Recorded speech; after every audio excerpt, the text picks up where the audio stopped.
إن الحمد لله نحمده ونستعينه ونستغفره ونعوذ بالله من شرور أنفسنا ومن سيئات أعمالنا. من يهده الله فلا مضل له ومن يضلله فلا هادي له، وأشهد أن لا إله إلا الله وحده لا شريك له،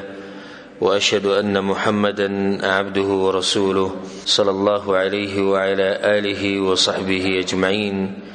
أما بعد، منګ ټول الله سبحانه وتعالى پیدا کړیو او زمونږ د پاره رزق مقرر کړی دی او ژوند مقرر کړی دی. یو نیټه خو دې چې د دې وخت پورې به په دنیا کې ژوند تیری، نو د ټولي خبرې لیکلې شوی او کله چې دغه نیټه پوره شي نو نه ورستو کیږي او نه مخکې کیږي. نو یو انسان تم دا پته نشتی چې کله به د ژوند ختمیږي او کله به دغه نیټه پوره کیږي. او بیا په هغه ځای کې چې کله انسان مړ شي نو بیا ته په قبر کې هغه درې تپوسونه کیږي، د رب په باره کې او د دین په باره کې او د رسول الله صلی الله علیه وسلم په باره کې. نو دا درې سوالونه چې دي دا زما او ستا ژوند دی او د درې سوالونه زما او ستا وخت دی. ټول د ژوند خلاصه هغه په دې درې سوالونو کې ده. د ټول ژوند خلاصه د په قبر کې چې کله تاکیدي او د انسانان د نه واپس شي نو په دغه ټیم کې د ژوند خلاصه ټوله میلاو شي چې د سړي څنګه ژوند تیر کړی او د وخت په څه کې لګولی دی. یعنې د ټول څومره چې ستا عمر دی 80 کاله دی، 70 کاله دی، 80 دی، 100 کاله دی، 40 کاله دی، 30 کاله دی، د دې ټول وخت نه چوړ په دغه ورځ به راوځي چې ته د وخت په څه کې لګولی.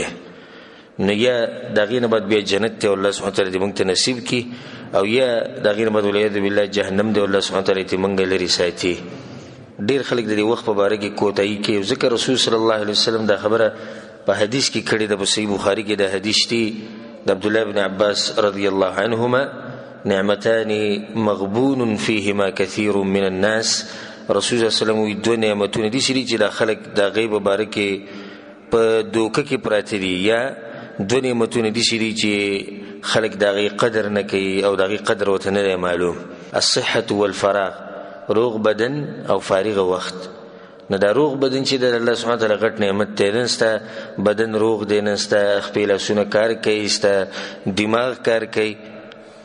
او ته مونځ اودس کولی شي، ته عبادتونه کولی شي، هر قسم بندگی د الله سبحانه وتعالی کولی شي، سبا او بیا نشي کولی. د دې وخت نه فایده اخیسته پکار موږ سره دا احساس نشتی چې اوس زموږ د بدن روغ دی، کیدای شي سبا د بدن زمانی او کیدای شي زه بیمار شم، کیدای شي ډېرې خبرې راتلی شي. او موږ خپل سترګو دي چې خلک لیدلي چې د هغوی روغ بدن او نن هغوی یا په هسپتالونو کې پراته دي یا په کور کې پراته دي، خو د بدن صحیح کار نه کوي، یا ګرځېدی نشي یا خبرې نشي کولی. نه دا مرضونه په موت باندې هم راتلی شي. الله سبحانه وتعالی ټول مسلمانان د مرضونو نه په امان کې ساتي، خو راتلی شي څه پته لګي. د دې روغ صحت قدر کوي. او دویم فارغ وخت، د دې وخت هم د انسانانو سره چې د قدر نشته. رسول صلی الله علیه وسلم د حدیث کې د خبرې ته اشاره وکړه چې غالبا خلک چې دین هغوی سره د وخت قدر نشته، او حاله ورته قدر معلوم شي چې کله د دوی نه وخت تلی. لکه اوس یو سړی په قبر کې کېښودی شي او د ده نه تپوس وشي، هغه درې تپوسونه، او ده سره د هغې په باره کې جواب نه او تیاری نه یې کړی، نه دی بیا د دنیا په هغه یو سیکنډ پسې ارمان کوي، په یو سیکنډ پسې ارمان کوي. نو په دغه ټیم کې خو د وخت قدر معلوم شو، خو د وخت د قدر معلومېده د دله څه فایده نه ورکوي. نو موږ به انشاءالله نن د دې وخت د اهمیت په باره کې خبرې کوو چې شریعت د وخت له څومره اهمیت ورکړی دی او دا وخت زموږ په ژوند کې څومره اهمیت لري. دا وخت چې دی لنډه ده چې دا زموږ عمر دی، دا زموږ د عمر چې دا وخت دی که نه، او دا راس المال دی زموږ د دې ژوند راس المال چې دی هغه سری چې دی هغه دا وخت دی. چې راس المال ته وبیلې نه ته به څه ګټه وکړي. زموږ د ژوند راس المال هغه دا وخت دی، او چې څومره دا وخت تیریږي نه ستا ژوند کمیږي او ته دغه نیټې کومه نیټه چې ستا ده هغې ته ته نږدې کېږي. نو عاقل انسان او خیار انسان هغه دی چې هغه د خپل وخت نه فایده واخلي، او په دې وخت کې دا کوم وخت چې الله سبحانه وتعالی ورکړی دی اوچت نعمت دی، په دې کې د خپل رب راضي کړي او په دې کې هغه خوشحالي حاصله کی کاغه د دنیا خوشحالي ده او کاغه د آخرت خوشحالي ده. امام حسن بصری رحمه الله وی یا ابن آدم اے د آدم بچیه انما انت ایام ته د غورزی اے د آدم بچیه ته د غورزو پشانی كلما ذهب يوم ذهب بعضك چې ورځ لاړ شي نو ستا بعضی سه لاړ شي. د دې ورځ ختمېده د زمون ختمېده دي د سوال خبره نه د یوې غنټې ختمېده د زما وستا ختمېده دي د یوې ورځ ختمېده زما وستا ختمېده دي. سبحان الله د باز دي خوشاله شي چې زه ورځ یوړي او کلونه تیریږي او کلی ته بزو دا بکو دغه بکو او دی صدقانو ته د پته نشته چې دا وخت یې څومره اوړي نو تر رب العالمین ته نږدې کېږي. د یو سفر د موږ شروع کړی د مور د خېټې نه راوتو سره د سفر موږ شروع کړی نو چا دا سفر لږ کړی چا ډېر کړی او د چا سفر ختمېدو ته نږدې دی او د چا سفر چې دی هغه لا پاتې ډېر دی. دا سفر ختمېږي په مرګ سره بیا د هغې نه بعد د آخرت سفر شروع کېږي. نو اوس موږ په دې سفر کې یو د څومره چې ورځ تېرېږي او وخت تېرېږي زما او ستا د سفر چې دی دا کمیږي رب العالمین ته موږ نږدې کېږو. نو په دې خوشحالېده نه دي په کار چې وخت اوړي او خبره ختمه شوه. شاعر وایي انا لنفرح بالایام نقطعها وكل یوم مضى جزء من العمر. موږ خوشحالېږو روزانه چې زه دا ورځ ختمه شوه او سبب بیا دا کو دغه بکو او هدایت ساته چې هر ورځ چې تیریږي نو ستا د ژوند یې څه کمیږي. د ژوند قدر پکار دی او د وخت قدر پکار دی. نن سبا که د غالبا خلکو حالاتو ته وګوري چې دوی وختونه څنګه تیری نو ته به حیران شي چې دا وخت ورته چې پالتو نعمت ده ته په دې نعمتونو کې دغه ورته ښکاري دا وخت ورته ښکاري په پالتو کارونو کې لګي یا په داسې کار کې لګي چې هغه به دله نقصان ورکوي. ان شاء الله باغې باندې تاسو له درس په اخر کې تاسو له باغې باندې مثالونه درکوم. دا وخت چې دا یو لوی نعمت دی د رب العالمین او د وخت د اهمیت لپاره الله سبحانه وتعالی موږ ته د اهمیت ښیي چې دا وخت دومره اوچت عبادت دی. په دې وخت باندې قسم خوړلی او الله سبحانه وتعالی عظیم ذات ته قسم نه خوري مګر په یو عظیم شي باندې. کله چې الله سبحانه وتعالی په څه شي باندې قسم وخوري نو مفسرین وایي وی الله چې کله په یو شي باندې قسم وخوري نو د مخلوق نظر دغه شي طرف ته راړی چې وګوري دې شي ته. او دا مسله ساتي چې رب العالمین هغه خالق دی نو هغه په خپل مخلوقاتو کې په هر چا باندې او په هر شي باندې قسم خوري نو څوک ته تپوس نشي کولی. او موږ ته موږ مخلوق نو مخلوق د خالق د نوم نه علاوه د بل چا په نوم باندې قسم نشي خوړی کاغه مور او کاغه پلار او کاغه بچي. او حدیث کې دا راځي چې رسول الله صلی الله علیه وسلم من حلف بغیر الله فقد كفر او اشرك چا چې د الله د نوم نه علاوه د بل چا په نوم قسم وخوړ نو یې کفر وکړو یې شرک وکړو. نو دا بعض خلک د بچو په سر قسم خوري یا د مور په سر او یا د پلار په سر د هغه سړی د قسمونو خوري چې دغه عقیده خرابوي. داسې څوک نشته چې دغه مقام او دغه قدر زموږ په نظر کې د رب العالمین نه موچتي. دې څوک شته نشته چې د رب العالمین مقام او قدر او عظمت هغه د ټولو نه زیات دی نو بیا به قسم صرف او صرف دغه په نوم باندې خوري مخلوق په نوم باندې به قسم نه خوري. الله سبحانه وتعالی د وخت د اهمیت ته ښودو دپاره په وخت باندې قسم خوړلی. لکه الله سبحانه وتعالی په قرآن کې وایي والعصر قسم می دی په زمانه باندې یا قسم دی د مازدیګر په ټیم باندې که د مازدیګر ټیم ته مراد دی او که زمانه دی مراد دی خو الله سبحانه وتعالی قسم په وخت باندې خوړلی. والفجر دی کې الله سبحانه وتعالی د سحر په ټیم باندې قسم خوړلی. واللیل اذا یغشا والضحى او دا ټول چې الله سبحانه وتعالی په دې وختونو باندې قسم خوري دلیل دی په دې باندې چې دا وخت چې دا یو اوچت نعمت دی. الله سبحانه وتعالی د دې عبادتو لپاره وختونه موږ ته ښوولي. لکه الله سبحانه وتعالی په قرآن کې څه وایي فاقیموا الصلاة ان الصلاة كانت على المؤمنین کتابا موقوتا. د مانځه پابندي کوي منځونه چې دی نه په مؤمنانو باندې په خپل وختونو کې فرض شوي دي او لازم شوي. دا وختونه که نه او دا وخت نه نو موږ ته دې عبادت پته نه لګېده چې دا کم وخت دی. او بل ذکر الله سبحانه وتعالی اقم الصلاة لدلوک الشمس الى غسق الليل وقرآن الفجر ان قرآن الفجر كان مشهودا. نو په دې کې الله سبحانه وتعالی د وخت تذکره کړې ده او د دې 15 منځونو د ټیم طرف ته چې اشاره کړې ده. د حج مبارک الله سبحانه تعالی وی الحج اشهر معلومات د حج میاشتې چې هغه معلومه میاشتې دي د روجي مبارک الله سبحانه تعالی وی شهر رمضان الذي انزل فيه القرآن نو شهر رمضان الله مونږ ته خوله چې د رمضان میاشته د ټولو خبرو کې اشاره ده د الله سبحانه تعالی طرفنا د وخت د اهمیت ته بلکې دې ته وګوره رسول صلی الله علیه وسلم په وګو باندې د ټول امت ذمہواری پرته و چې هغه د دین برسي د امت ته هغه د حق بیانې د امت ته خدای نه بعد کله چې د خپل کار نه فارغ شي نو الله سبحانه وتعالى تسوي فاذا فرغت فانصب والى ربك فارغب الله دې چې کله فارغ شي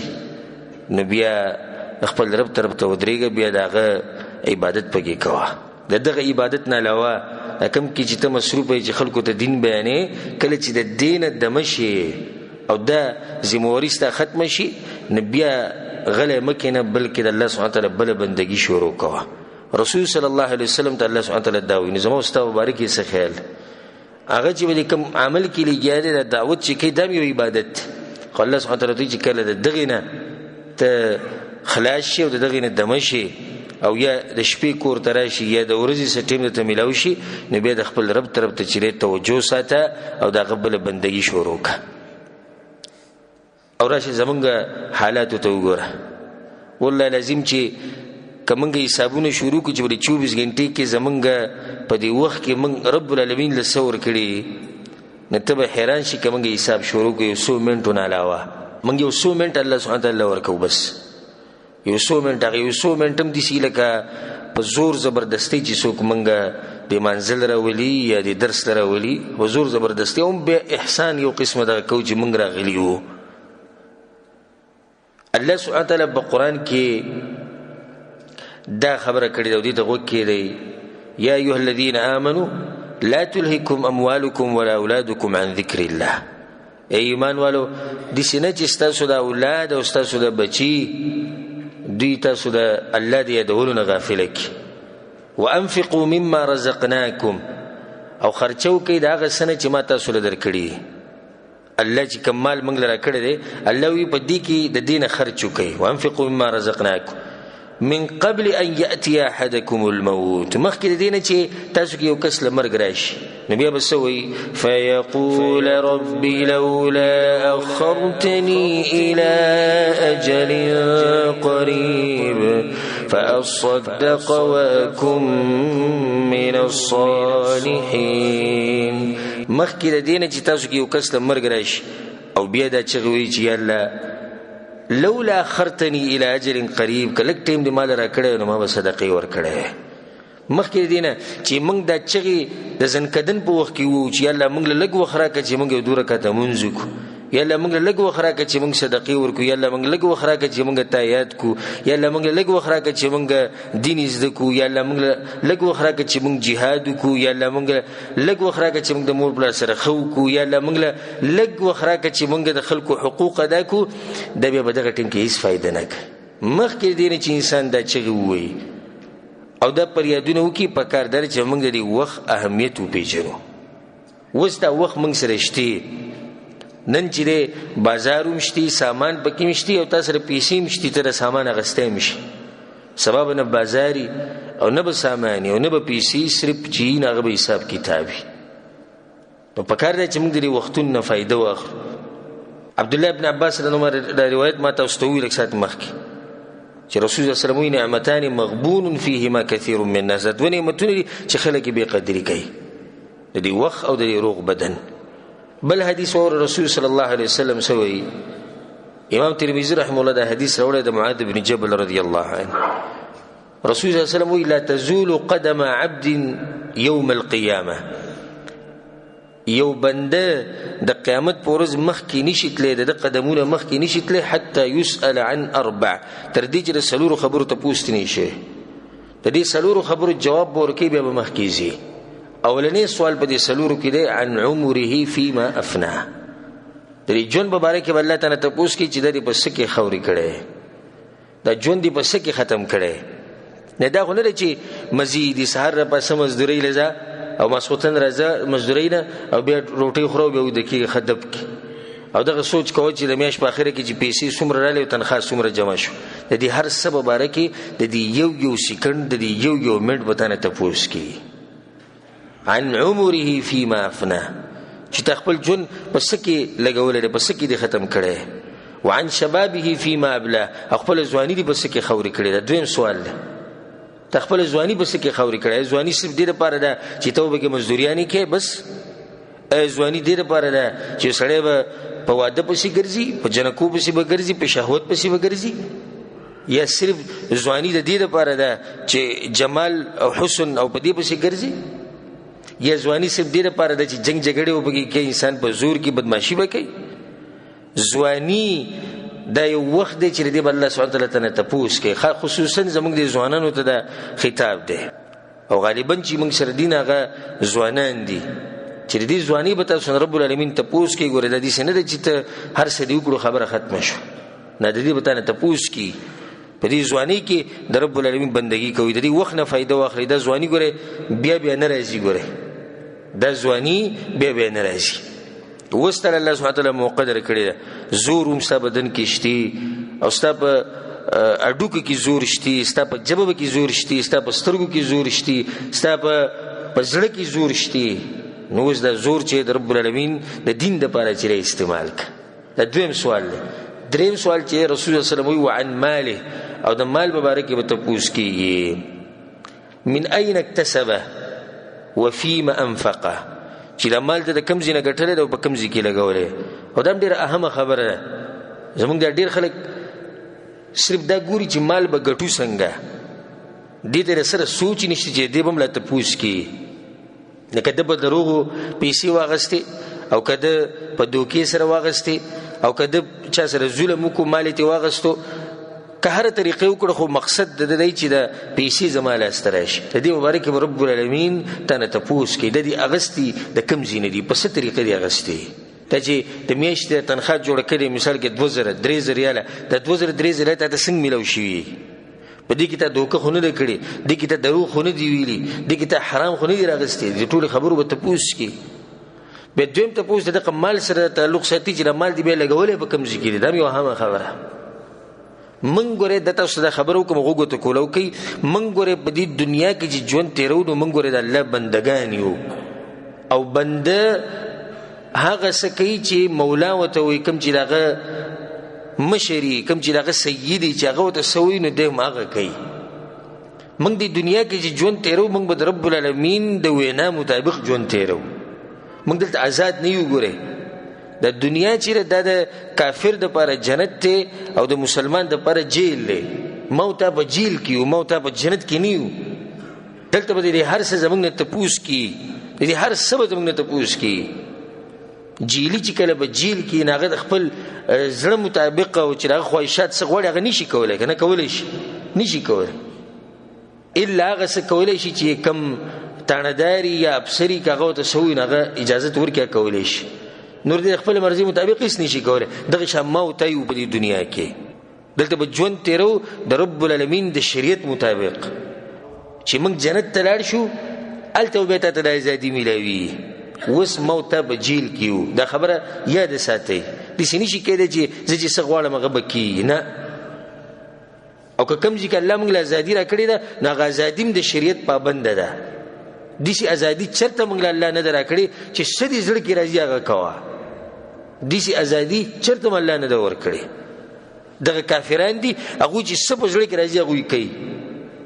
نو ژوند دغه دي سیده لکه زناورو زما وستا د ژوند چې د رب العالمین د شریعت مطابق مونږ تیرو زموږ به هر څو باره کې ته پوښ کی د مال ته غټلې په کم ځای کې دی به دې لګولې په کم ځای کې دی مونږ ته پوښ کی په حرامو کارونو کې خو دې نه لګولې اسراف خو دې به کې نه دی کړي نو دا اهمه نقطه د ځان سره یاد ساتي به دغه نه بعد چې کوم سوال له سلورم رسول الله صلی الله علیه وسلم عن علمه ماذا عمل فيه او دې علم په باره کې هم الله سبحانه وتعالى تپوس کی چې د دې علم باندې څومره عمل کړي دا څومره ورونه چې دلته موږ سره ناشته او به چې څومره زما د بیانونه اوري هغه ټول زما د نصیحت ته چې کله تاسو بیان واوري او په دې کې یو خبره ساسو مخې لرای شي نو بیا به لازم عمل کې که مخکې ته پته نه نو پته نه و اوس ته پته ولګېده د دې مبارک به تنه تفوس کیږي چې تول به دې خبره عمل نه دی کړی علم خو هغه علم دی چې هغې سره عملي او علم بغیر د عمله دا سړی به د قیامت پر ورځ جهنم ته د عامو خلکو نه مخکې ځي حدیث کې راځي رسول صلی الله علیه وسلم وایي جهنمیان به جهنم کې سوځي وا یو کس به کې ویني دوی به چې تلل ته څه کوي ته خو هغه سړی چې موږ ته به د ښه کار وینا کوله او موږ به د بد کار نه منع کولو ته خو هغه نیک انسان یې ته به جهنم کې څه کوې هغه ورته وایي زه هغه یم خو ما چې به تاسو ته کوم کار امر کوو نو په خپلو به ما عمل نه کوو او د څه نه چې ما تاسو منع کولی زه به په خپله نه منع کېدم دا نصیحتونه صرف ما ستاسو لپاره ساتلي نو علم دا نه دی چې ته صرف نورو ته مسلې بیانوه او علم دا نه دی چې ته یو مسلې زده کړه او بس خوشحاله یم چې زه درسونو کې ناست یم او زه بیانونو ته کښېنم علم دا دی چې ته پې عمل وکړې یو سړی ټول عمر علم طلب کوي او یو سړی یوه ګنټه درس کې کښېناستو خو د یوه ګنټه کې چې داسې اورېدلي په هغې باندې عمل وکړو بل ټول عمر دین ته ناست او ځان پې پوه کوي خو عمل پې نه کوي دا یو ګنټه چې ناسته دی ته غوره یې ولې ځکه چې دغه علم طلب کولو دله فایده ورکړه دا حدیث ما تاسو ته دې لپاره ذکر کو اگر که دا منځ کې څو خبرې د فایدې لپاره ما تفصیل په هغې باندې وکړو او دا حدیث مقصد د ذکر کولو دا و چې رسول صلی الله علیه وسلم وایي چې عن عمره فیما افناه د دې عمر په باره کې به تپوس کیږي وعن شبابه فیما ابلا او د دې ځوانۍ په باره کې به تپوس کیږي چې دا یې به څه کې خاورې کړې بل حدیث د رسول صلی الله علیه وسلم معروف حدیث ته موږ څو پیرې ویلی رسول صلی الله علیه وسلم اغتنم خمسا قبل خمس پنځه خبرې د پنځو نه مخکې غنیمت وګڼئ شبابک قبل حرمک د ځواني د بوډاوالي نه مخکې غنیمت وګڼه دا غنیمت دی تا سره د دې نه فایده واخله د دې ځواني نه فایده واخله والله لازم داسې وخت به د باندې راشي چې بیا به په دې دغه پسې په دې ځواني پسې بیا چغې ویې لکه څنګه چې یو شاعر دا خبره کوي وی بکیت علی الشباب بدمع عیني فلم یفد البکاء ولا النحیب وی په ځواني پسې مې وجلل ډېر زیات مې وجلل خو جړا څه فایده را نه کړه او نه د اوښکو بیده څه فایده را کړه الا لیت الشباب یعود یوما فاخبره بما فعل المشیب ارمان چې وی د ځواني چې ته واپس راغلی او زه ورته دا بیان کوم چې د بوډاوالي را سره څه کړي دي د دې نه مخکې چې موږ بیا ارمانونه کوو چې ارمان ځواني بیا راغلی اوس موږ سره ځواني شتي نو چې شتي ځواني دا ځواني غنیمت وګڼه د بوډاوالي د راتلو نه مخکې بوډا سړی ته به جومات کې ویني کرسۍ ځان ته ایښودي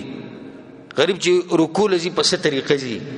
سجدې له چې ځي په څه طریقه ځي د سجدې نه چې راپاسي څومره ورته مشکل د رکوع نه چې راپاسي څومره هغه ته مشکل ساه اخیستو کې هغه ته څومره مشکل ودرېدی غریب نشي دا قسمه حالات په موت باندې را روان دي کوم خلک چې اوس ځواني کې دي هغه ټول ته دایم چې دا حالات په موت باندې به هم راځي یو خو موږ هم داسې راځي چې سجده به صحیح نشو لګولی رکوع به صحیح نشو کولی ملا به زمونږ نه ټیټېږي ودرېدی به نشو کېناستې به نشو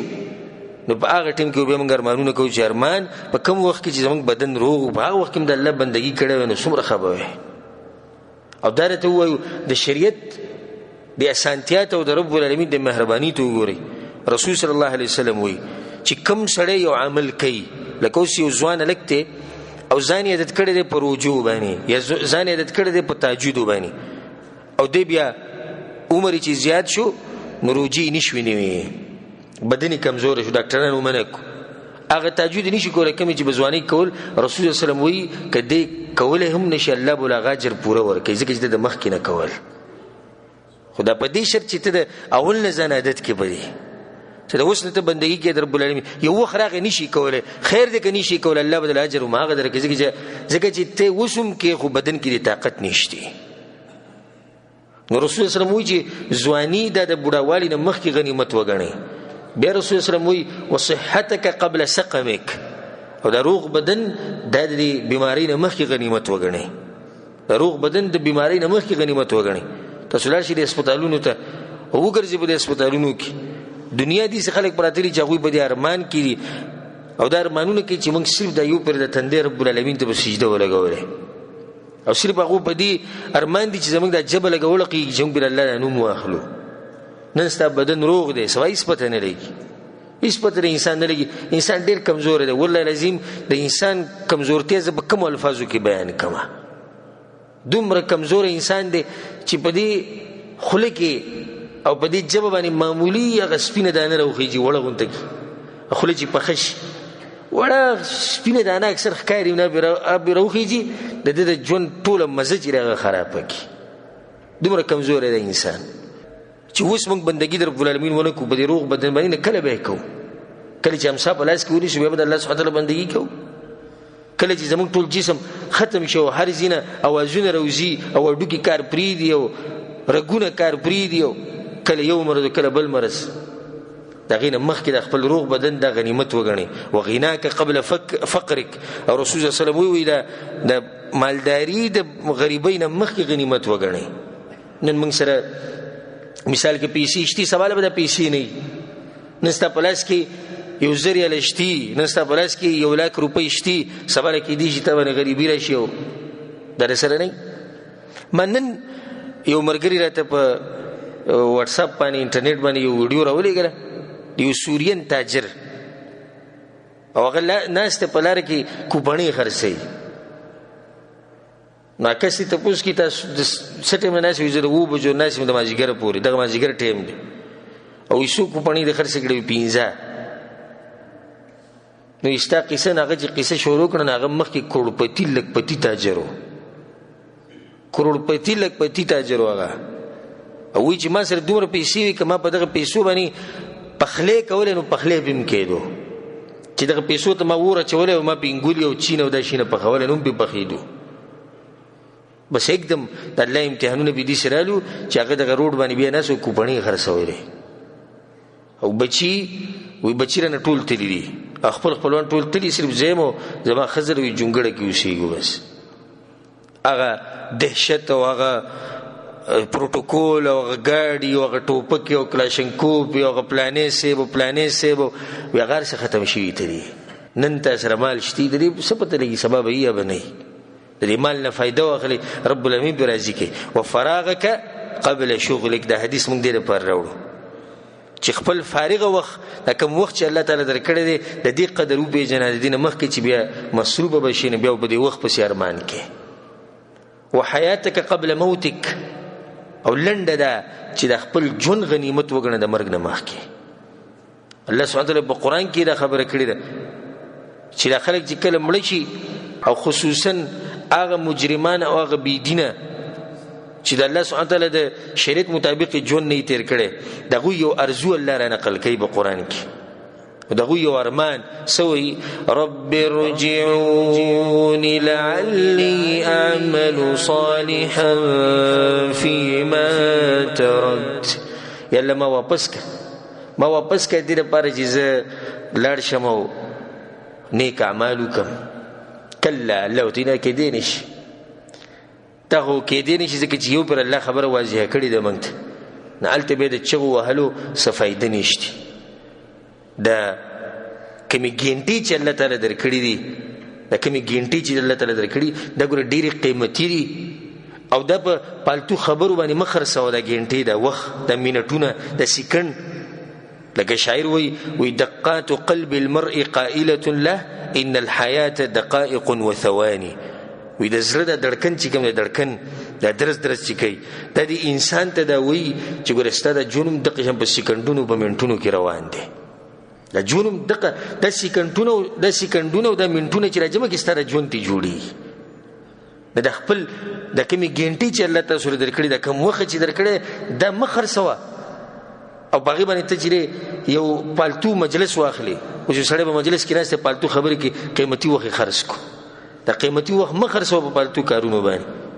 او دا مشهوره خبره ځان یاد ساتئ چې ورځې 3 دي. ورځې څو دي؟ 3 دي. الايام 3 الامس قد مضى بما فيه. پرونی ورځ وه او هغه تېره شوې ده او څه چې پکې شوي وي هغه شوي. د هغې د رایادولو، د هغې په باره کې د سوچ کولو هېڅ فایده نشته. څه چې شوي دي هغه شوي دي. دویم وغدا لعلک تدرکه، او سبا. دویم ورځ کومه ده؟ سبا ده. خو کېدی شي چې تا ته میلاو شي، کېدی شي پکې شتې، هېڅ پته نه لګي، یا به یا به نه. او یو هغه ورځ د به کم کې چې ته یې نو دغه ورځ ستا ده د کوم ورځ کې چې ته یې که نه د کوم وخت چې تا سره دی دا وخت ستا دی دې وخت نه فایده واخله یو سړی دی ناست دی اوس سوچ کوي چېرې پرون او 2 کاله مخکې او 3 میاشتې مخکې ما چې دا کار کړی و داسې نه و په کار داسې ګوره څومره قمقل سړی دی کم وخت چې ورسره یقیني شتي هغه یې ضایع کړو په څه کې هغه یې ضایع کړو په پالتو سوچ کې چې د هغې څه فایدې نشته ښه یو سړی دی ناست دی سوچ کوي سبا به څه کوو او دا به څه کېږي او پلاني ته به څه وایم او د دې پلاني به څه کېږي او دې خبرو کې په سوچ کې دی هغه کوم وخت چې ورسره دی د هغې نه فایده وانهغسته هغه یې ضایع کړو هغه کوم وخت چې ورسره دی په یو داسې شي کې چې د هغې راتله یقیني نه دي د هغې راتله یقیني نه دي او ما دې ملګرو ته دا خبره مخکې هم کړې وه چې کوم خلک چې د مستقبل په سوچونو کې ډېر پراته دي دا هغه خلک دي چې بچی راوباسي د زنانه د خېټې نه د وخت د پوره کېدو نه مخکې چې زنانه په خېټه باندې بچی دی د دې چې کله خپل وخت پوره شو دی پیدا کېږي خو یو سړی وایي چې نه زه به دې ډاکټرې ته وایم چې دې له دې دوایي ورکړي چې دی مخکې پیدا شي دغه شان هغه سړی دی چې هغه د مستقبل پورې نښتی دی لکه صبر وکړه مستقبل چې کله راغی بیا به سره ګورو که نه چې کله راغی بیا به سره ګورو ته د اوس نه سره سوچونه کوي د دې مستقبل په باره کې دومره چې هغه کومه ورځ چې تا سره یقیني ده هغه دې به کوم خرابه کړه میوه ده میوه له پخه شوي نه راوتې راشوکې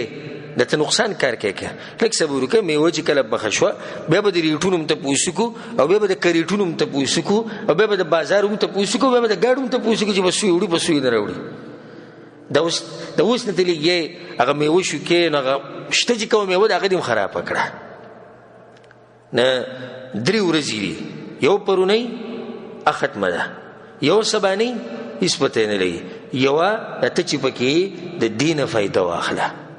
دا خپل وخت چې قیمتي امام فضیل بن عیاض رحمه الله د یو کس نه تپوس وکړو ګوره دې نصیحت ته غوږ کېږدی د یو کس نه تپوس وکړو کم عمرک ستا عمر څومره دی هغه ورته 60 سنه 80 کاله زما عمر دی نو امام فضیل بن عیاض رحمه الله ورته ووایي خانو ته وایي د 80 کالو نه د رب العالمین طرف ته روان نو بیا خو ته به نږدې چې ورسې ګوره څومره قیمتي نصیحت دی زم چې د چا زړه ژوند دی نو دا ټکي په هغه باندې ډېر اثر کوي امام فضیل بن عیاض رحمه الله ته وایي خان بیا خو 80 کاله سفر دی رب العالمین طرف ته وکړو تا ته خو لږ پاتې ته خو نږدې ورځې به بس دا کوم چې موږ سره ناست دي 50 کالو والا او 80 کالو والا دوی ته موږ نصیحت خو زموږ ټولو ته دی خو دوی ته ګوره دا وایو چې ظاهري حالاتو مطابق نور نن سبا کې سبحان الله د اچانک مرګونه ډېر شوي دي او اکثر خبر چې موږ ته رارسي چې څوک مړ نو ځوانان مبارکې راځي خو ظاهري حالاتو مطابق خلک وایي دا بوډاګان مخکې مري نو دغه کسان د کومو چې د ګیرې سپینې شوي دي 50 نه وړېدلي دي 80 نه وړېدلي دي موږ دوی ته دا وایو چې تاسو ته ګوره ټلۍ والی کېږي هیڅ پته نه لري کم ټایم به ملک الموت راځي او خبره به دې ختمېږي ته خو چې بالکل د رب العالمین طرف ته داسې توجه پیدا کړي او د الله سره داسې مضبوطه رابطه وساتي چې بالکل اخوا دې خوا نه شي ګورې ته ځوان کې ګډوډ کېږي کېدای شي په دې دوکه کې پروت چې زه لا ځوان یم خو ته په څه کې دوکه شوی او ته چا دوکه کړی د سپین ږیرې چا دوکه کړی د 50 کالو والا چا دوکه کړی زه هغه ځوان اخو غریب په دې کې دوکه شوی دی شیطان دوکه کړی دی ته لا ځوان یې خو دې په څه کې دوکه شوی دی ته لا بوډا یې په دې کې دوکه شوی په دې خو څوک دوکه کېږي نه نو دا سپین ډکي چې تا ته راښکاره شو ویرېږه دا ډکي ستا په دې ږیره کې ستا په دې ویښتو کې تا ته یو اعلان شو د رب العالمین د طرف نه چې ګوره سفر په ختمېدو دی امام فضیل ابن عیاض رحمه الله دې سړي ته دغه وویل هغه سړي وی انا لله و انا الیه راجعون بیا ورته امام فضیل ابن عیاض رحمه الله وی چاته چې دا پته ولګي دا انه عبد لله چې د الله بنده دی وانه راجع الیه او دې الله ته واپس کیږي نو دا خبره دی یاد ساتي انه موقوف ومسئول چې دې بد الله په مخ کې ودرېږي او الله به دې تپوس کوي د هر خبره الله بقرآن کی سوئی وقفوهم انهم مسئولون. الله و ملائکو تو ودروي دا خلق د دنیا په تپوس کی زریز خو نه رچی ته دنیا ته راغلی او خېټه ډکې او د ښځې غم د سره بچو غم د بیا مزید خبره ختمه شوې چې مړ شوې نه. وقفوهم انهم مسئولون. د دې وخت په باره کې به تاسو تپوس کیږي، د ژوند په باره کې به تپوس کیږي، هر څه په باره کې به تپوس کیږي. امام فضیل ابن عیاض رحم الله وی دا خبره یاد ساتي چې هر انسان به د الله مخې ته ودرېږي او دغه نه به تپوس کیږي. نو بیا دغه سوال دپاره جواب، دغه سوال دپاره څه پیدا کوي؟ جواب پیدا کوي. اصلي ورته وی زه دې ویرولم په دې خبره باندې، ډېره جوړه خبره دې وکړه، خو لار د بچ کېدو څه ده؟ هغه ته یسیره، لار اسانه ده. څومره عمر چې دې پاتې دی دا عمر ښه تېر کا. دا کم عمر چې ته پاتې شپېته کال عمر خو تېر کړی دی که نه، دا کم چې د پاتې دی دا ښه تېر کا. د دغه لږ عمر د ښه تېرولو د لاسه به راته الله هغه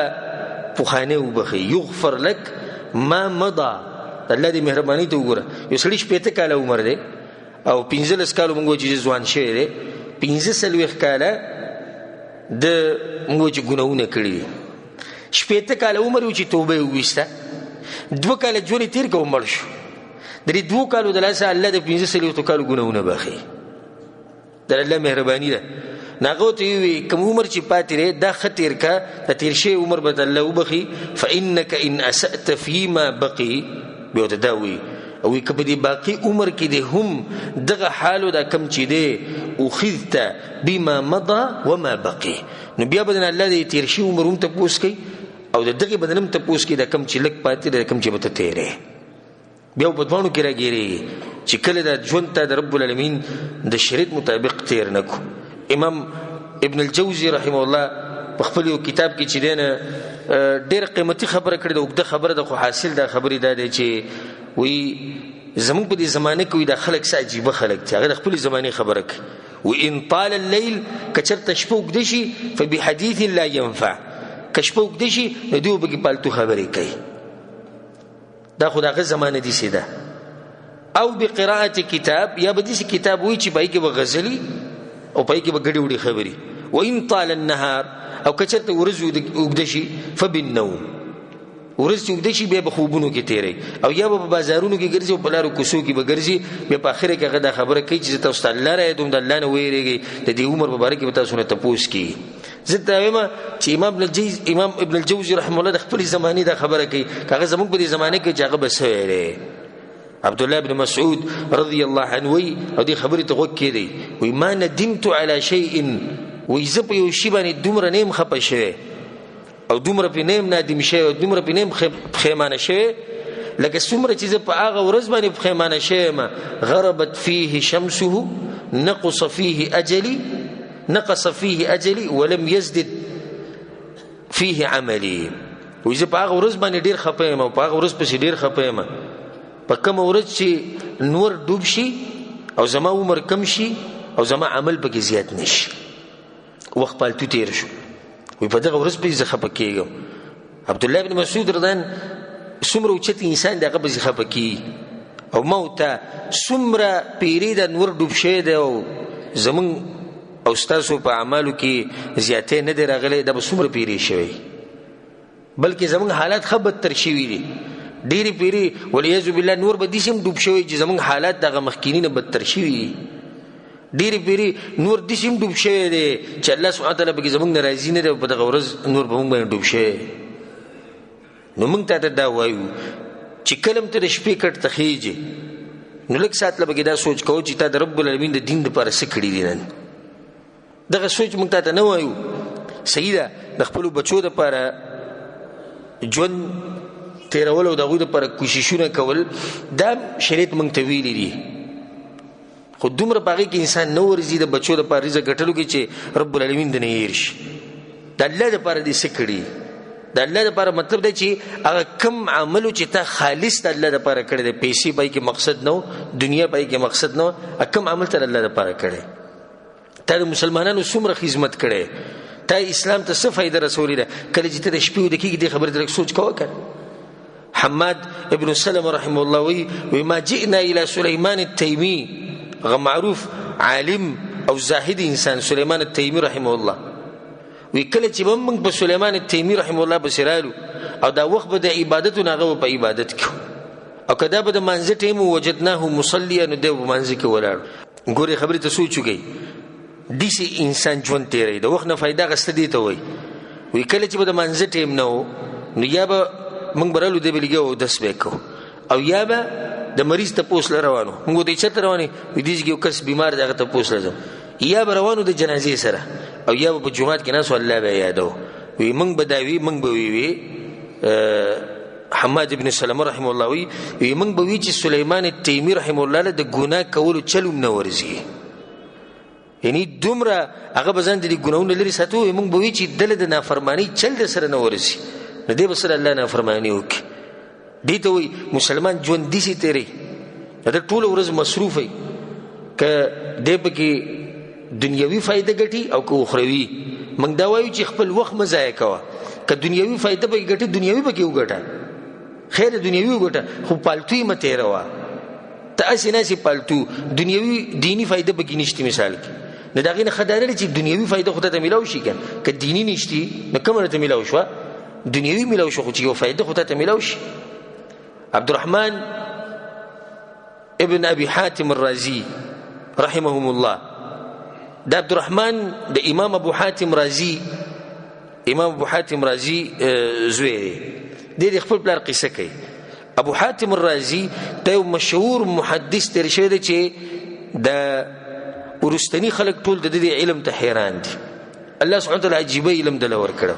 خو هغه څنګه هغه زوی دا وی ما بر د سره حدیثونه اړول ځکه د حدیثو په علم کې د تخصص او محدث دی نو ما ته به ویل حدیثونه وایا ما به حدیثونه وی او هغه به روټي خوړه او کله کله په لار روانو ما به حدیثونه وی هغه روانو او کله کله به کور کې چې کور ته بس شي د پاره ورننه وته سکار د پاره سشیر اخلي او بیروزی نه دغه لګ وخت د پاره به وسلم زننه وته حدیث و می وی او به یو زیره وته موت ورزوی چې پلاره لکه دا وخت ته بالکل جیلنه ما به کوم غلي کېدو ته نه پرې دی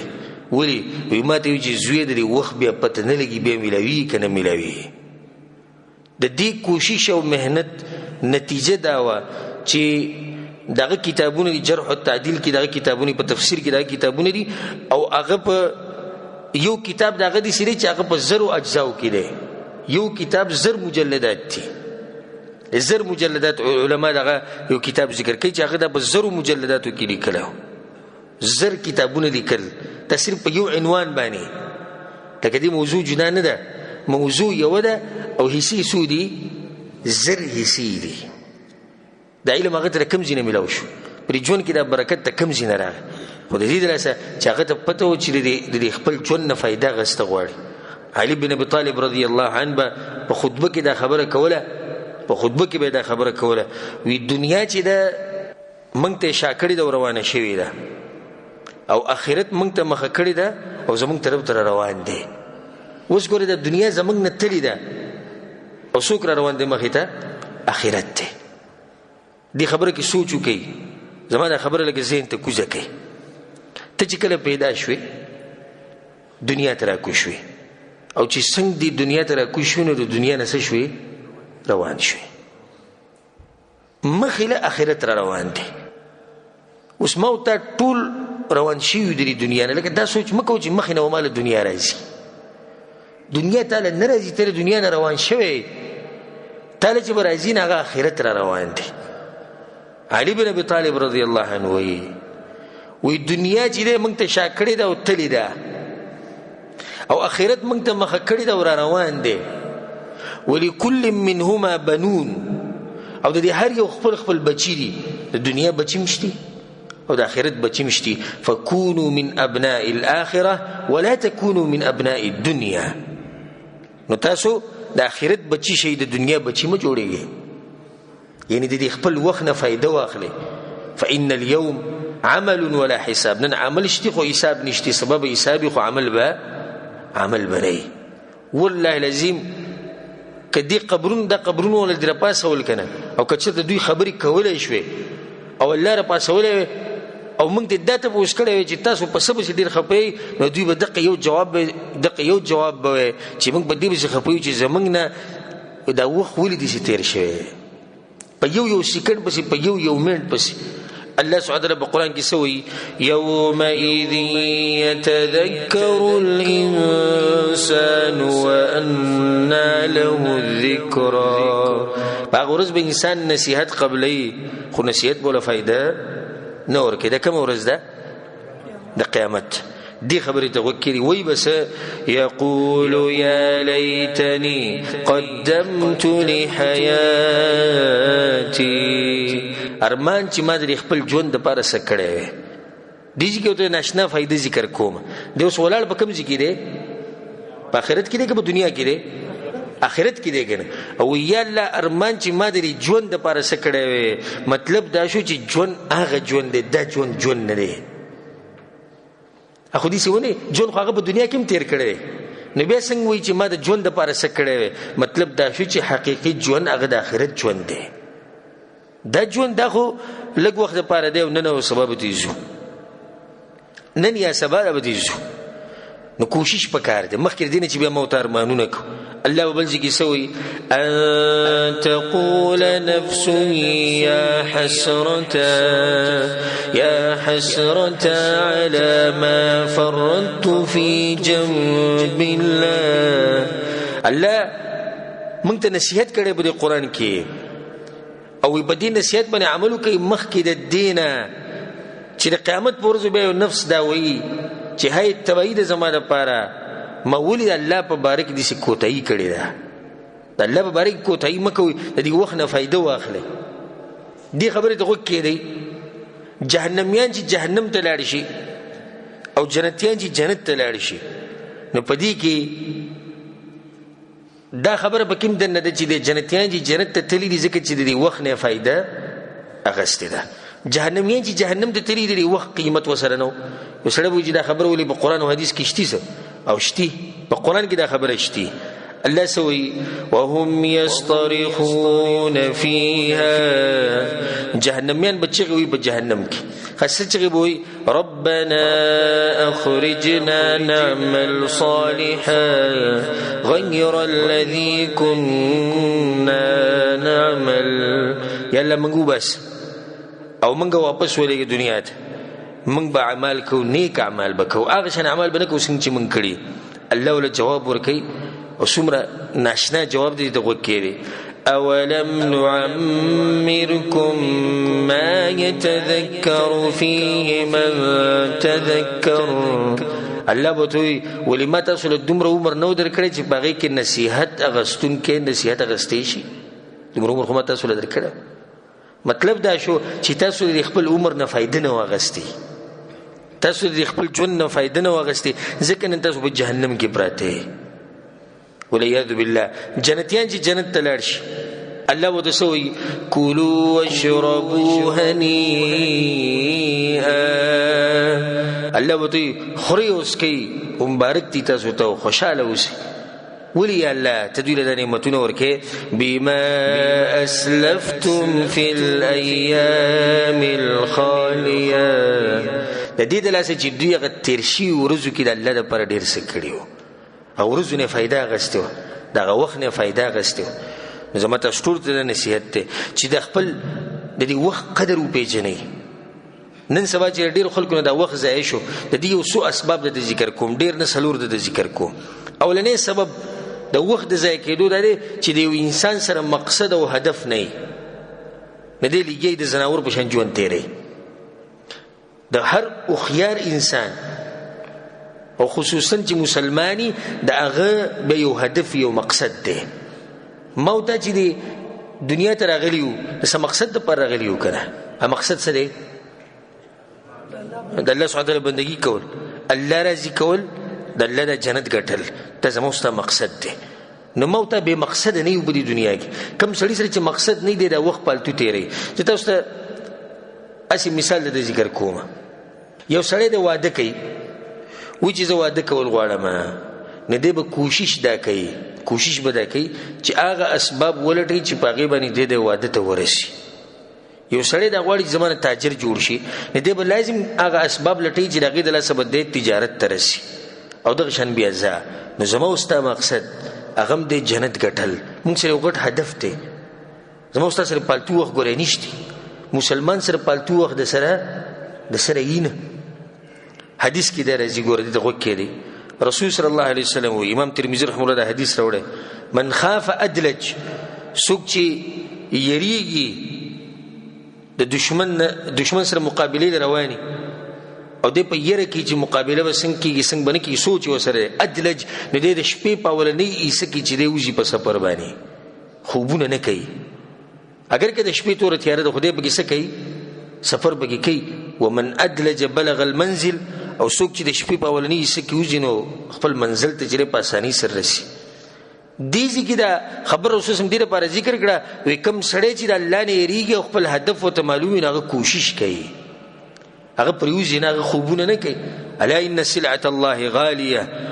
یقینا وی د الله سره چې کومه سودا دا ګرانه ده. الا ان سلعه الله الجنه رسول سم خبردار د الله سره چې کومه سودا دا د جنت ته. جنت خو ګران ده. جنت خو بدینه ګټل کیږي چې صرف په موته 15 وخت موږ کو خبر نور ختمه شو. جنت خو صرف بدینه ګټل کیږي چې موته به صرف دعاګانې غواړو. جنت صرف خو بدینه ګټل کیږي چې سو روپاټې راولې او غریب لور کې. جنت صرف بدینه ګټل کیږي چې ما ګیره پر خو دي دا. او جنت صرف بدینه ګټل کیږي چې الحمدلله عقیده می برابر ده. یا ایها الذين امنوا ادخلوا في السلم كافه اسلام ته پورن نه وځي د الف نواله د یا پوری د شریعت مطابق جون به تیرې ته به جنت ملوي. ژوند کې چې یو طرف ته ټینګ کړي دا بس خپل بخپبانه چولې دا یاره موږ د نورو نه خیو. نو یو سبب چې د خلکو نه دا وختونه ځای شو هغه دار چې د خلکو د خپل هدف نه معلوم. دویم د دې مرګرو د لاسه وخت ځای کیږي غالبا د ملګرو د لاسه وخت ډیر زیات ځای کیږي. یو ټلیفونو کې بل ټلیفونو کې زه درځم تراش چې ورشي غو سره کې بنه وخت بدنه ځای شي. او زموږ په دې باب کې الحمدلله تجربه ډیره چې مرګره د سړي خواله راشي لازم به تر هغه سره کېږي لازم به هغه ملمستیا کې یا تر چې خواله ورشي په دې باندې وختونه ډېر ځای کېږي. نو صحیح ده ملګري خوا راتله شریعت موږ ته دا خبره کړې خو دومره حدودو کې چې وخت پې نه ځای کېږي. او بیا خصوصا بېدینه ملګري په سړي باندې وخت ډېر ځای کوي. بېدینه ملګري نه دا په سړي باندې وخت ډېر زیات ځای کوي. درېیمه خبره چې د هغې د لاسه دا وخت نن سبا د خلکو نه ځای شوی دی د ټي وي ډش موبایل انټرنیټ د دې د لاسه وختونه تباه او برباد شو. زمونږ یو د انډیا فلم ته چې بېدینه سړی کښېني 4 غنټې 3 غنټې ورته ناشي 3 غنټې یو فلم ته ضایع کول او د ورځ ټوله څو ده 40 غنټې ده 3 غنټې د په دې ځای کې ضایع کړي 12 غنټې د وده پروت دي بیا پکې ډوډۍ خوري بیا پکې مزدورۍ لځي ته به رب العالمین دپاره څه کړي. ښه دا فیسبوک چې کوم دی تیشي زمونږ د دې ژوند هغه برکت او هغه مزه او هغه تقوا او هغه هر څه ختم کړي دي. زه د کعبې پر رب قسم خورم والله العظیم د الله په کور کې د کعبې پر رب د قسم خورم چې دې شي چې زمونږ د ژوند څومره تباهي وکړه که دومره بل شي نه ده کړی. د دین نه اخلاص کړو د حیا نه اخلاص کړو د عزت نه اخلاص کړو د پیسو نه اخلاص کړو د هر څه نه اخلاص کړو د ګناهونو سره عادت شو. مخکې به د جنې د تصویر د خلکو ته داسې ګناه ښکاري د جنې تصویر ته څوک نه ګوري د دې شینو د لاسه د جنې هغه تصویر والله لازم که چاته څه ګناه ښکاري.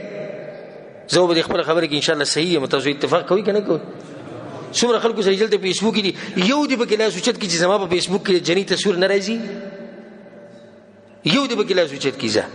چې زما په انټرنیټ کې چې کوم استعمالوم پای کې د جنې تصویر نه راځي یو دی پکې دا وایي چې چې کوم انټرنیټ استعمالوم په هغې کې د انډیا د ډمان نه راځي او پای کې د پښتنو د ډمان نه راځي پای کې سندرې نشتي پای کې فلمونه نشتي.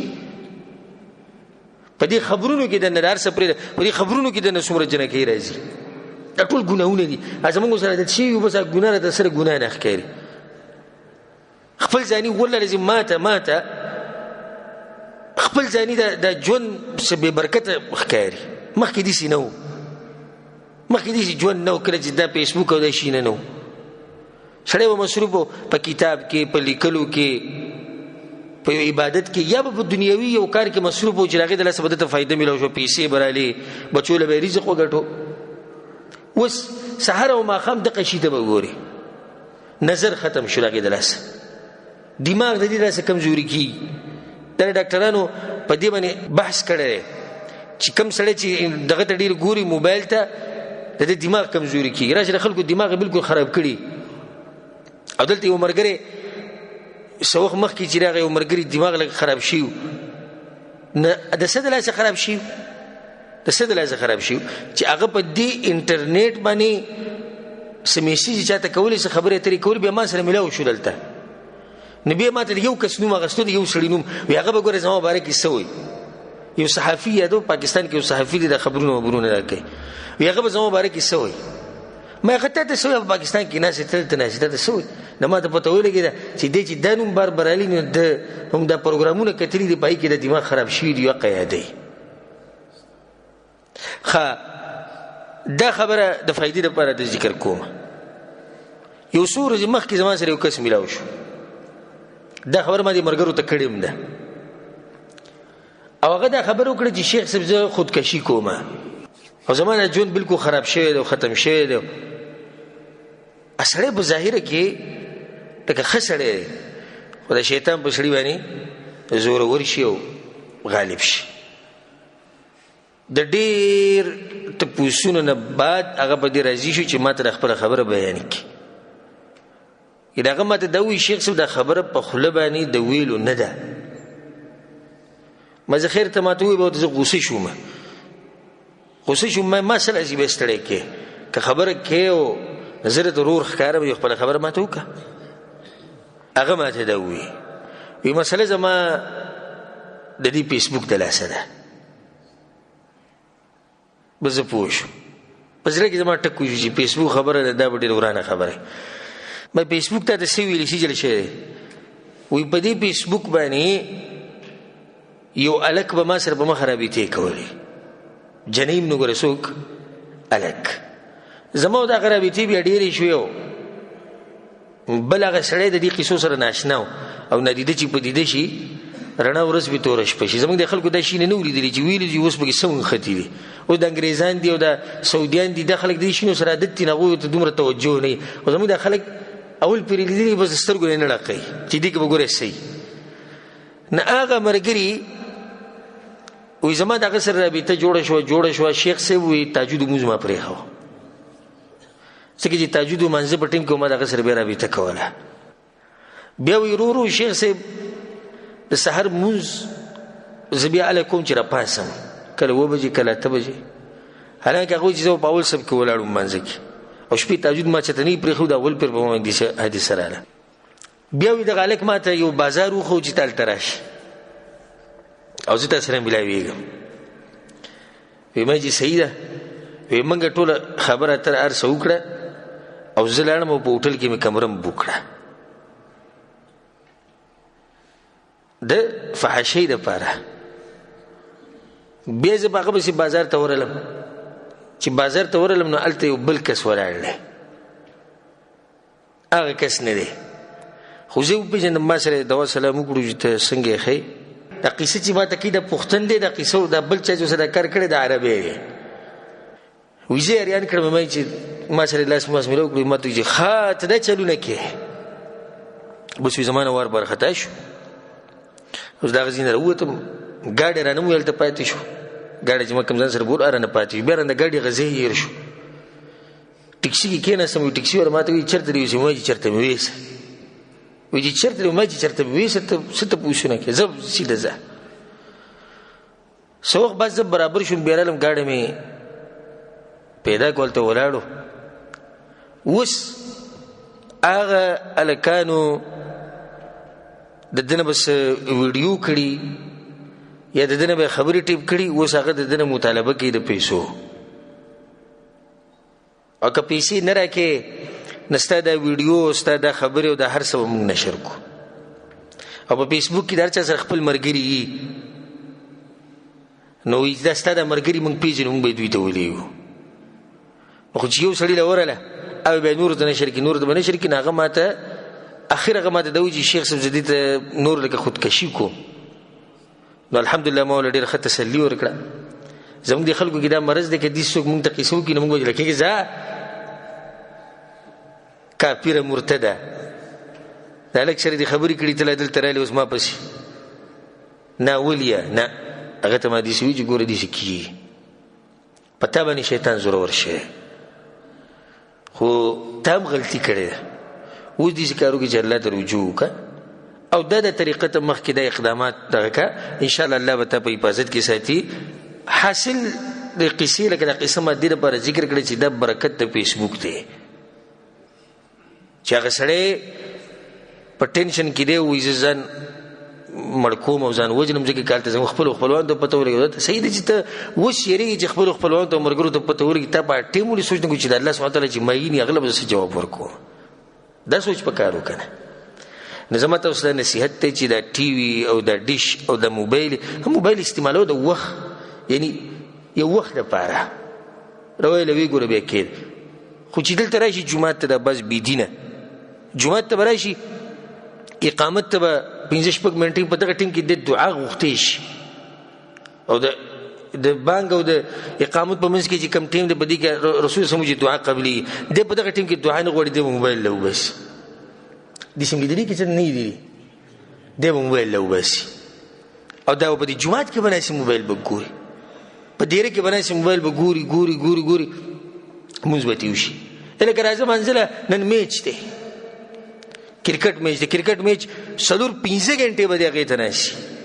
خو که چېرته جومات ته راشي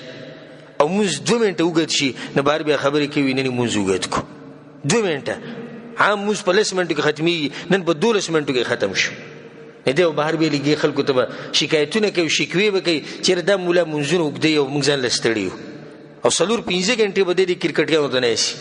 او په هغې کې به زنانه اوړي راوړي او په هغې کې به سندرې لګېدلي دا د پروتي په دې ټیم کې دته هېڅ احساس نشته چې زما وخت ضایع کړي دا خپل وخت مه تباه کوئ او څلورمه او اخرنۍ خبره چې د هغې د لاسه زموږ نه دا وخت ضایع شوی دی چې انسان جاهلي دا پته ورته نه چې دا وخت ضایع کول دا به یو نعمت د الله به یې تپوس کوي رسول صلی الله علیه وسلم ته وګوره د پیغمبرۍ د میلاوېدو نه بعد د مرګ پورې هغه څو کاله ژوند تېر کړی دی 30 کاله په 30 کاله کې هغه د انسانیت ته د دعوت رسولی په 30 کاله کې په یو علاقه کې دعوت نه دی کړی چې صرف په یو کلي کې دعوت کړی په 30 کاله کې دغه تاریخ راواله دغه سیرت راواله ته به حیران شي چې د انسان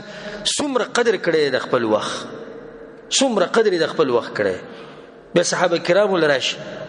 په صحابه کرامو کې ښکلی مثال د سعد بن معاذ رضی الله عنه والزه سعد بن معاذ رضی چې کله مسلمان شو د 10 کالو کله چې مړ کېدو د 10 کالو په اسلام کې څو کاله تیر کړي دي 6 کاله په دې 6 کالو کې هغه څه کړي چې کله مړ کېدو رسول سمو د مرګ د لاسه الله عرش خوځېدلی دی اخر ته په دې 6 کاله کې څه کړي چې الله عرش خوځېدو خپل وخت سره سوچو د خپل وخت نه فایده اخیستې ده زما او ته څو کاله عمر دی ته راشې د 80 کالو د بوډا نه تپوس کوي تا به ژوند کې څه کړي ته تپوس کوي د 40 کالو نه وتر الله د پاره څه کړي ته تپوس کوي د 50 کالو نه وتر الله د پاره څه کړي هیڅ هم نه دی کړي خپل ژوند نه فایده واخلي ابو هريره رضی الله عنه د هجرې په 1 کال باندې مسلمان شوی دی د خیبر د جنگ چې راغلی په کم کال په دې باندې ابو هريره مسلمان شوی نو څو کال شو 1 اتم 9 لسم څو کال د رسول سره تیر کړو 4 په دې 4 کال کې هغه دومره حدیثونه یاد کړی دي چې د هر مسلمان په جواب باندې ابو هريره رضی الله عنه نوم دی دومره حدیثونه بل صحابي نه یاد کړی څومره چې یاد کړی په دې 4 کال کې صرف بس ولې ابو هريره ته دومره حدیثونه یاد چې هغه سره د خپل وخت سوچ او د پته و چې ژوند بیا نه راځي هغه ته پته و چې وخت بیا نه راځي خو راغی بس خبره ختمه شو تاسو د شکر دې چې وخت بیا راغلی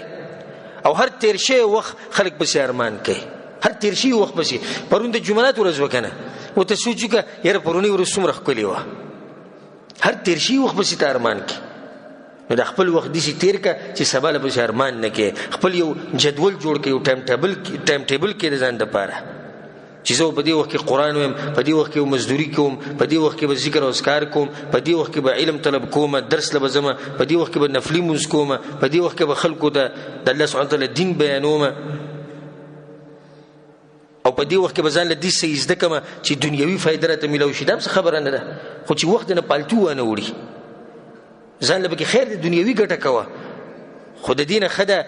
چې ته پالتونه سي او غیبتونو کې او کنزلو کې او په بدو ردو کې او فیسبوک ته او ټي وي ته او ډیش ته ناسې. د هغې